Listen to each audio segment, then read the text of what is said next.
C'est à travers des échanges et réflexions que la Journée internationale de la prévention de l'exploitation de l'environnement en temps de guerre et des conflits armés s'est célébrée en République démocratique du Congo le 6 novembre 2021. Sous l'initiative de Eshimi Mazingira que dirige Madame Dignité Bwiza, les acteurs issus des différentes souches sociales ont réfléchi à Goma, Kinshasa, Bunia, Lubumbashi et en Europe autour du thème « Comment protéger l'environnement durant l'état de siège dans la province de Nord Kivu et de l'Ituri ». La salle de réunion de WWF à Goma a permis à plusieurs intervenants de partager leurs idées avec les acteurs d'autres régions par visioconférence.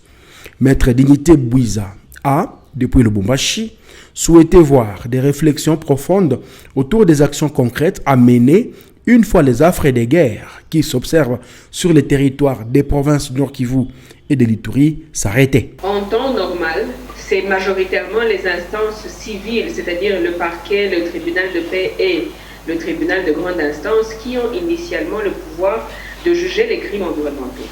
Dans ce contexte particulier, qui est le contexte de l'état de siège, ce pouvoir a été donné aux tribunaux militaires. Donc c'est pour moi une opportunité de former les magistrats militaires, les juges et tous ceux qui interviennent dans la justice militaire à ces questions parce qu'ils sont aussi concernés. Ça, c'est la première opportunité. La deuxième opportunité, c'est qu'il faudrait maintenir en tête que l'Est de la RDC, le Nord Kivu, l'Ituri, mais aussi certaines autres provinces de la RDC sont en état continuel de guerre. C'est-à-dire au Nord Kivu, on connaît la guerre depuis 10, 15, 20 ans.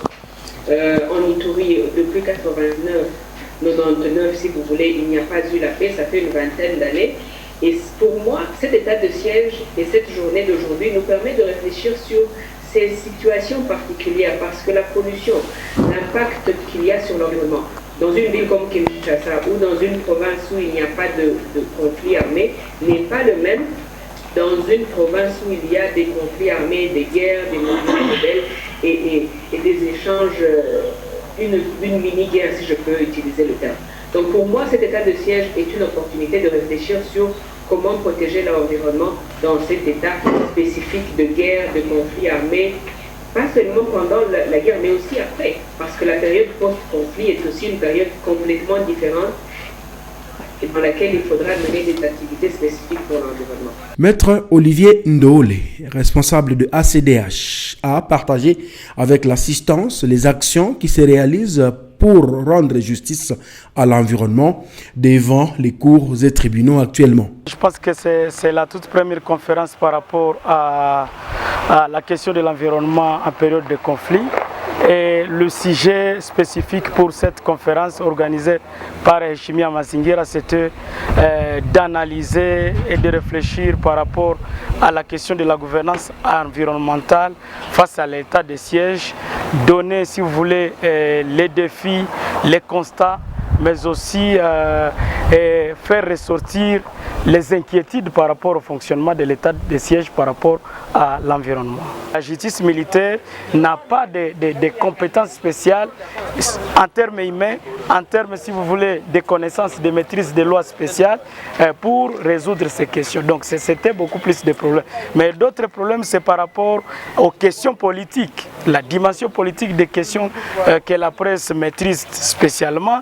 Il y a des acteurs qui ont profité de l'état de siège pour introduire des questions spécifiques qui ne rentrent pas dans le cadre, si vous voulez, de la loi sur la conservation de la nature, notamment par exemple la question liée par exemple à la problématique d'Nzulo où on a induit le gouverneur en erreur pour exécuter une décision judiciaire, pourtant légalement n'a pas compétence, mais aussi signer des ordres de mission par rapport à ces questions. Il y a la question de la construction par exemple de l'université qui fait polémique pour le moment, alors que c'est une question au niveau de l'article 77 de la loi sur la conservation de la nature qui est pénalisée déjà.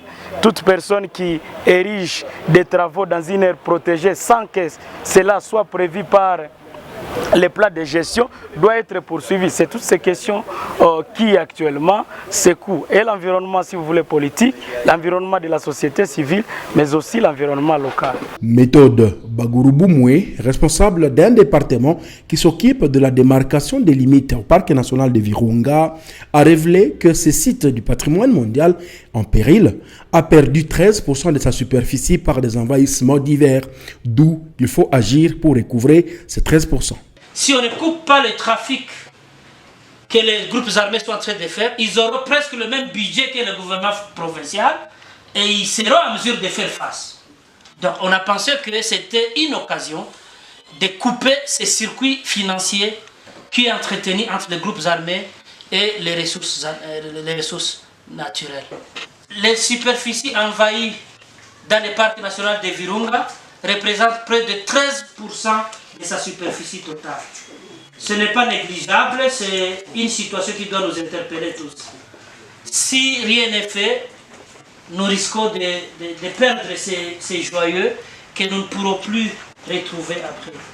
Une série d'actions responsables a été recommandée dans ces échanges qui ont connu les interventions des mouvements citoyens, du WWF, de Environil et autres acteurs de protection pro-environnement. C'est pour la première fois en République démocratique du Congo que cette journée a été célébrée depuis son instauration en 2001 par l'Assemblée générale des Nations unies.